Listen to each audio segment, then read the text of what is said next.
The first thing we're going to do is a little bit of a fun segment because people on my Discord have asked me for it. They said, hey Josh, now that you are playing Duel Links a little bit more actively, which I am, in case you didn't know, I've been playing a little bit more because I'm planning on streaming the what's it called? The Worlds qualifier this year for Duel Links if I have time on that weekend. We're going to be trying to qualify for Worlds via the KC Cup in Duel Links. And we're going to be also trained by reigning Duel Links world champion Sniffus, who's a good friend of mine. So he's going to be joining us on stream at some point, and he's going to teach us some about the current Duel Links format in preparation for the Duel Links Worlds qualifier. So that's going to be a fun experience, I hope. And Duel Links just got a ban list, so I thought it'd be fun. And it's a pretty massive ban list because they did just have a KC Cup. And apparently one or two of the decks that were doing really well in the recent KC Cup were FTKs. So they were due for a ban list in Duel Links. So we're gonna do a little bit of fun thing where we try to look at the Duel Links ban list and we try to guess why the cards are on there, because Duel Links often hits the most random stuff in the universe to prevent random FTKs and stuff like that. But yeah. Do you even own the staples in Duel Links, Imperm, etc.? I haven't. I've been, because my goal, and you know, the monetization in Duel Links is pretty rough. So my goal is to play in that one Duel Links tournament, like the Worlds qualifier, and not have meta decks until then, right? Like I've just been grinding the quests. I have my Sky Striker deck from last year. And I've been doing my dailies, right? And I've been doing some ranked, and I've played I did play the last KC Cup just for the rewards. So I've been saving up stuff. You know, I have a couple of the staples, but I'm gonna save my resources until we actually play the tournament. But yeah. Some cards can't be pulled crafted all the time. I know, that's why I'm keeping up with some of the events. That's why I'm unlocking the characters. And I did get, for example, I got a Typhon from the recent selection box thingy, which I think is only available at certain times. So I got the Typhon to make sure in case we need it, you know, because they do have Typhon in Duel Links now. Anyways, cards to be forbidden. Aurora Paragon. Neither player can special summon monsters. When another monster is normal summoned to either side of the field, destroy this card. All right. Well, I mean, this is obviously a floodgate, so I definitely understand why it's on here. But can someone enlighten me what deck was using or accessing this card? Like, why was this card? Why is this card a problem right now in Duel Links? What was the thing? I'm assuming maybe Light Fairy. So you search it with Benton or something. Is that a thing? Drytron. Wait, they got Drytron in Duel Links? Okay. So Drytron searched this with Benton, I assume. Okay, fair enough. Well, good riddance. And then Galaxy Wave. Each time you exceed summon, inflict 250 damage to your opponent. This card, it's so funny to me, the random stuff that happens in Duel Links. But essentially, as far as I know, there's a deck, or there was a deck in Duel Links that just draws it draws the entire deck, and then it activates 3 Galaxy Waves, and then it just summons a Zodiac monster, and then you just, as we all know with the Zodiacs, you just summon Zodiac over Zodiac over Zodiac over Zodiac until your opponent is dead. So that apparently was a problem. So they banned Galaxy Wave. And I feel like this is something, they've been doing this a lot in Duel Links. And it's funny to me because the burn damage in Duel Links is already half. You know, because the life points in Duel Links are 4,000. So of course it's half life points. So they also did half damage. So in theory, if the burn decks are, if all the burn cards are doing half damage, they should have the same level of viability as they do in modern Yu-Gi-Oh, I guess. But I think one of the core differences in Duel Links is that because your deck is only 20 cards, it is significantly easier to draw your entire deck. So certain FTKs, especially around burn win conditions, are just far more consistent in Duel Links. Like, for example, this card, if you could consistently find 3 copies of this card in Advanced Constructed, it would maybe also be an existing FTK, right? But as it stands, in modern Yu-Gi-Oh, it's actually not that easy to draw your entire deck and find 3 copies of Galaxy Wave. Because in Advanced Constructed, this would do 1500 damage per Exceed summon. So if you just open 3 of this card and a Zodiac, you also win in TCG, but it's not viable because the deck is 40 cards and not 20. But yeah, it's sometimes it's funny and sad at the same time with Duel Links, because like you look at it from the outside and it's hilarious. But then when you play the game and you go second against a deck like this, then you know you get FTK'd. But yeah. Anyways, that's gone. And then Chronomaly Atlantis is banned, is at 1, which I guess, you know, since this is not a Duel Links stream, I guess I might as well explain the limit. Semi-limit works differently in Duel Links. If cards are at 1, you can only have 1 limited card total in your deck. So very often what they do, instead of banning individual cards, is they just put 2 cards both at 1 that are not meant to play together, right? Or to be played together, which is a pretty effective way of balancing certain combinations without actually banning the cards. Some people actually think this would be cool in TCG as well, but I mean, it's never going to happen, but it's an interesting concept. Chronomaly Atlantis, I think, is also an FTK card, but it's a different FTK than the Zodiac one. I think this one is for Dark Magician FTK, so any... the Dark Magician FTK, by the way, right now in Duel Links, they got Dragoon, and Dragoon is basically being summoned everywhere. Not on a competitive scale, but if you play ranked, if you ladder up in ranked, like every second game is against someone just summoning Dragoon and hoping to win the game with that, because it's friggin' 4,000 life points. After negating once, Dragoon has 4,000 attack, and a lot of decks have a hard time outing Dragoons.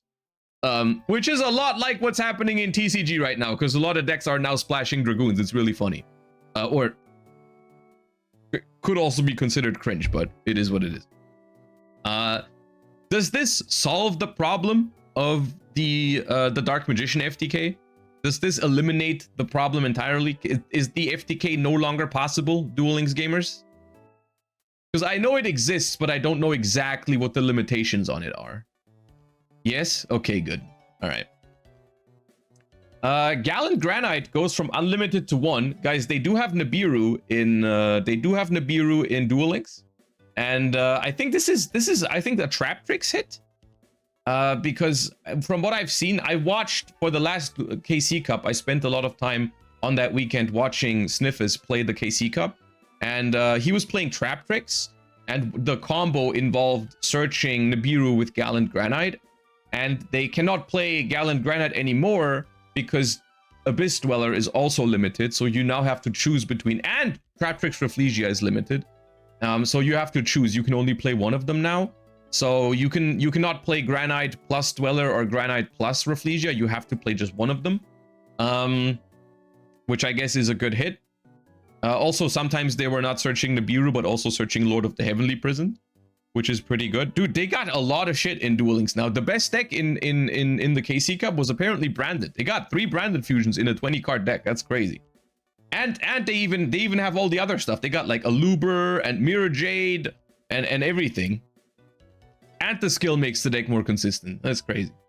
Ibli goes from 3 to 1. I assume that is some sort of toxic card that Cyber's decks can go for, I would assume. That's a good riddance. Also, at 3 and unlimited are not the same thing in Duel Links, because cards can be at 3 alongside other cards, and then you have to choose 3 total from that card. Retaliating Sea goes from unlimited to 1. I think that is a B Trooper hit, which is also a top tier deck in Duel Links apparently. Looking at, if you haven't played Duel Links at all or not in a long time, it's always so funny to check in with the Duel Links meta if you're coming from like a TCG perspective or Master Duel, because it's always the most random shit that be meta in Duel Links. It's always like, oh yeah, B Trooper is the best deck right now, and then we have this like mystical elf deck with a broken skill which FTKs you by going Zodiacs with Exceeds Wave or Galaxy Wave or whatever it's called. And then, oh yeah, Dark Magician is also top tier because they can FTK. And then also, yes, Trap Tricks is broken. And then like, oh yeah, we got Sword Soul last month, but it's actually not good. It's hilarious. Hey Trunade is coming back. I guess this is long overdue. This card was good in Duel Links back when I played more actively in like 2018 or something? 19? I don't know exactly when Hey Trunade got banned. It came out in 2018 and it got banned like 1 or 2 years after it got released, I think. I don't know. 2021? Oh, okay, not 5 years ago. Scary Moth. Each player can only special summon a monster once per turn. Okay, which deck is summoning Scary Moth, guys? Is that also a B-Trooper card? Because it's an insect. Can they search it? This is a B-Trooper issue. Okay. Cards to be limited. Tachyon Transmigration and Tachyon Spiral Galaxy. This is also something that's really funny because Tachyon Transmigration is now at 2, but you can only get 1 in the game, because the way you get this card is by leveling Mizar up to level 11. So you cannot even have 2 copies of Tachyon Transmigration. But of course, the reason this makes sense is because of the Duel Links ban list system, where you can only play 2 total of the semi-limited cards. So this card down here, Tachyon Spiral Galaxy, is another searchable trap in the deck that they are playing. So by putting both of these to 2, most likely the decks are now going to play 1 of this and 1 of this, because that's all you can play. And then you cannot play any other semi-limited cards as well. But I assume they are just going to play 1 and 1 now.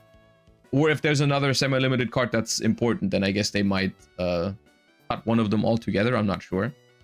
But yeah. And then Shaddoll Schism goes from 1 to 2, which I guess is a buff to Shaddoll. This is also weird because sometimes a card going from 1 to 2 is not actually a good thing. Like, let's say, hypothetically, if another Shaddoll card was previously at 2, if this card also goes to 2, that actually makes it weirder for Shaddolls. So something going from 1 to 2 is not necessarily a buff, but I think it is a buff for in this case, because I don't think there's another Shaddoll card at 2.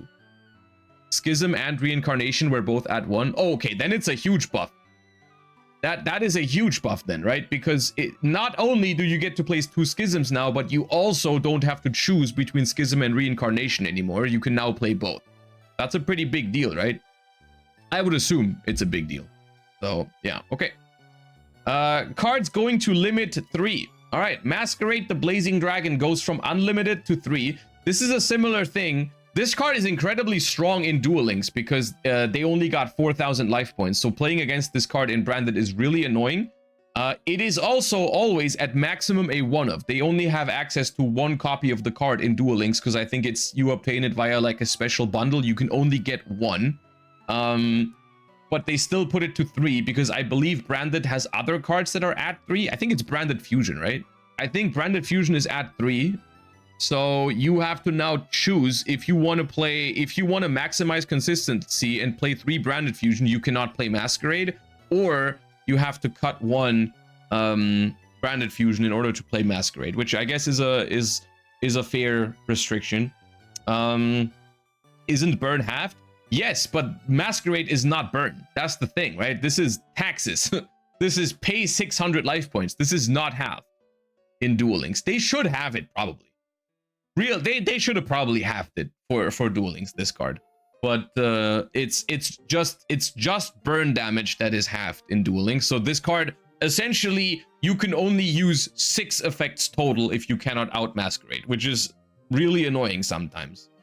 Especially because I've played against some Branded in Duel Links on my ladder climb this month that were summoning Masquerade and Dragoon at the same time. So you have to like out a Dragoon, you have to like answer the Masquerade through a Dragoon negate, then also out the Dragoon, and you only have 6 effects total to do that if you don't out the Masquerade quickly. It's been quite you know. You might even have to out the Dragoon twice. Yeah, because the field spell can bring it back if you pop one of the normal effect monster fairies. Yeah. Yeah, or ad libitum. Yeah, it's pretty rough. Thankfully, I've been playing Sky Striker, and Sky Striker has Widow Anchor for Masquerade and the Sky Striker Kaiju for Dragoon. So I've been doing okay with Sky Striker into Branded. All right. Cards to be unlimited. Telonite Ptolemaeus goes from 1 to 3. I don't know what this means. I don't know if this matters. You can only obtain one of this, but I don't know if it's important that you have another copy. Widow Anchor. Oh, okay. Well, this makes me happy because I'm that once again, this is like the only deck that I have is Sky Striker. The problem with this is that similar to the other cards, you can only get 2 Widow Anchors. I can't even play a third one now because this is also obtained via a bundle. It's just you spend some gems and you get 2 Widow Anchors and some packs, and you can only do it once. So you cannot play a third Widow Anchor now. The only thing that this does is you can now play other semi-limited cards, which I don't know. I don't know if there is another good semi-limited card that Sky Striker wants to play. Treacherous Trap Hole? No, that's limited. You can play Kite Roid. Oh yeah, Kite Roid could be okay. I don't know. Kite Roid seems a little outdated. I feel like maybe it's okay, but it feels a little outdated. It feels like the times that people were playing Kite Roid in Duel Links are kind of over. But it is what it is. All right. Stratos goes from 3 to unlimited to help hero decks. Haven't seen hero decks in a while, to be fair. They were very popular. Like Duel Links, you can be sure that in Duel Links, whenever anime stuff is solid in Duel Links, people play the shit out of it. People love that stuff in Duel Links. I mean, people love that stuff in Master Duel and TCG as well. But in Duel Links, it's like extreme. Because they have, sometimes when the skills are good for these decks, like the ladder is full of this stuff. So maybe this makes heroes good again. I don't know. Zodiac Barrage goes from 3 to unlimited. I mean, Zodiac, literally, I haven't seen Zodiac C play outside of the FTK, so this is probably okay. Emergency Teleport goes from 1 to unlimited. 1 for 1 goes from 1 to unlimited. Both of these cards are only obtainable once anyways. So this just makes the decks more flexible and lets them play another limited card, which is good, but nothing too crazy. Light Stage is also a one-of. Goes from 1 to unlimited. Void Ogre goes from 1 to unlimited. I don't know what any of this means, realistically, because I know kind of what's being played in Duel Links right now, but I don't know what happened to these decks for those cards to become limited like a while ago, right? Like I know Lyrilusk was a thing once in Duel Links, but I don't know exactly how important it is that Cobalt Sparrow goes from 3 to unlimited. Psychic cards pay way too much life points to be good. They do have freaking Psychic and Punisher though in Duel Links, which is kind of crazy. I've gotten hit with I've been hit with a Psychic and Punisher because they have Punk. They have almost full power Punk engine in the game. With they got Zeamin, they got Foxy Tune, Deer Note.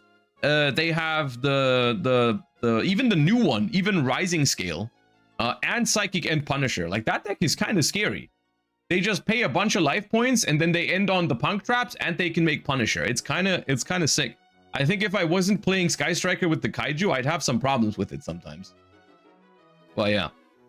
Ooh, Salamangreat Circle. That's cool. Goes to unlimited. Cybernetic Overflow. Majesty of the White Dragons. Okay. I know nothing about Rush Duel, so we don't even have to like talk about it that much. I have no idea what any of this means. Okay. Is this a good ban list? It seems pretty huge. From the surface, it feels like it does a lot. Because they also changed the skills. I know they changed the skills. I saw that as well. So, Duel Links players, are you happy about this? Is this greatness? Because it feels like it solves Floodgate here, FTK here, FTK here, nerf to Branded, nerf to B-Trooper, nerf to Trap Tricks. And nerf to Tachyon. That seems pretty damn reasonable. That seems pretty damn reasonable, all things considered. And I think they nerfed the most broken skills, right? Let me go. I think they changed the Branded skill. Theater of the Branded opening, lost the free Despia Theater of the Branded, and the ability to search Branded opening from the second effect of the skill. They nerfed the Shinobird skill as well. I don't know much about that, but I feel like it's a pretty good one, all things considered. From a very surface level, what's it called? Observation, you know. but it looks pretty good. No Trap Tricks nerfs though. Trap Tricks is really new, and they I guess they did hit Gallant Granite, which they are playing, right? So Copium Master Duel will also have a nuke ban list post Duelist Cup. I mean, realistically, this is kind of like what they've been doing in those games for a long time, right? They give us small ban lists before the Duelist Cup and then a relatively big one after the Duelist Cup. I'm not quite sure what I think of this. I guess you can let me know how you feel about this. I personally, also in Master Duel, I would prefer if the big ban list happened before the tournament, so that the format feels more fresh and more exciting, and some of the problems get fixed before you have to play a Duelist Cup with it, right? Like that, I would prefer that. On the other hand, I can kind of understand that they want to, like, you know, people prepare for these tournaments and they want to play what they're used to and stuff like that. So I can see it's got pros and cons. I think generally they should fix stuff like the FTK, for example, right? In Duel Links, in this example, right? There's no reason to keep that around until after the Duelist Cup or the KC Cup. You know, why not hit this stuff beforehand? You can leave the decks intact that are not FTKing, right? You can leave Branded alone until the tournament is over, but like, get rid of the FTKs as soon as you find out it exists, right? I feel like. But okay, anyways. All right, that was a little look into the world of Duel Links. Once again, as an announcement, we're going to be participating in the World Championship qualifier for Duel Links this year. It should be a fun challenge that I'm setting myself to. It would also be, I think it'd be awesome to qualify for Duel Links Worlds, because it's the one that I haven't gone to. You know, I've been to TCG Worlds, I've been to Master Duel Worlds, I haven't gone for Duel Links. It'd be kind of awesome. So I'll try my best to make that happen, and I will also stream it. So it's going to be a fun experience, I hope. Maybe it's going to be Troll Despair, who knows? But I think it should be fun. The only thing that I'm a little worried about is that it's usually the Duel Links Worlds qualifier is 1 week before the Master Duel one. So it's going to be 2 back-to-back really difficult weekends, I suppose. But I'm just going to have to rest a lot during the week, I suppose. But, you know.